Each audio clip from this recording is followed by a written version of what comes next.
Hi there. I just wanted to explain something that is very helpful to know as a home buyer so that you can have more information and more knowledge going into the buying process.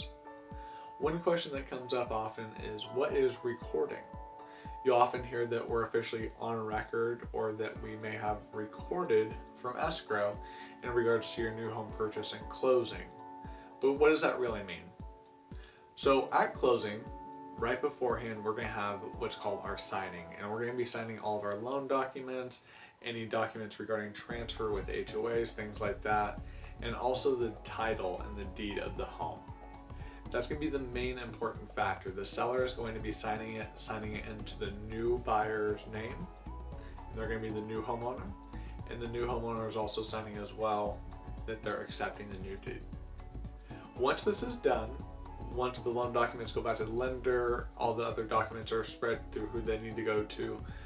One of the main documents that they send via courier down to the county recorder's office is the deed itself. When they're going down there, they're actually recording the new deed into your name from the previous homeowner. And that's what the official recording means.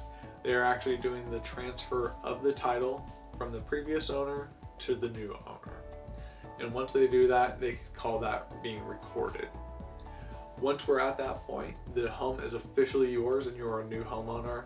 Generally by that time, you are able to get keys that same day if you may have already received them a little early, maybe a little bit later with a rent back.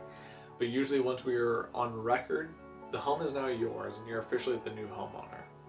So when you're going to purchase a home, make sure that you know some of the key terms like being on record so that you know what are the major steps going on through the home buying process. If you do have any questions, make sure you reach out and I'd be happy to explain things.